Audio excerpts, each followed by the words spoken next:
ময়মনসিংহ ৩০ মে ২০২৫ শুক্রবার মহান স্বাধীনতার ঘোষক, বহুমাত্রিক রাষ্ট্রনায়ক এবং শহীদ প্রেসিডেন্ট জিয়াউর রহমান এর ৪৪তম শাহাদাত বার্ষিকী উপলক্ষে ময়মনসিংহে যথাযোগ্য মর্যাদায় দোয়া মাহফিল ও মানবিক কর্মসূচির আয়োজন করা হয়।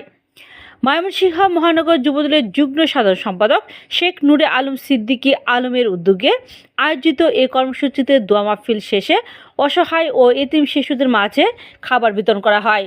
দোয়া মাহফিলে শহীদ জিয়াউর রহমানের রুহের মাগফিরাত কামনা করা হয় এবং জাতীয়তাবাদী আদর্শে উদ্বুদ্ধ হয়ে গণতন্ত্র পুনরুদ্ধারে সকলকে ঐক্যবদ্ধভাবে কাজ করার আহ্বান জানানো হয়।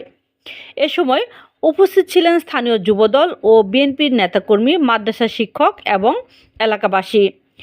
আয়োজক শেখ নূরে আলম সিদ্দিকী বলেন, শহীদ জিয়া এই দেশের স্বাধীনতা, গণতন্ত্র এবং উন্নয়নের প্রতীক। তার আদর্শ আমাদের পথ চলার প্রেরণা। প্রতি বছর আমরা তার শাহাদাত বার্ষিকীতে মানবিক কর্মসূচি পালন করে থাকি। দোয়া খাবার বিতরণ কর্মসূচি শেষে শিশুদের মুখে হাসি ফোটানোর এই উদ্যোগের প্রশংসা করেন স্থানীয়রা। আল্লাহ আজকে আমাদের মাঝে নাই। আল্লাহ দেশের জন্য আল্লাহ যুদ্ধ করছে।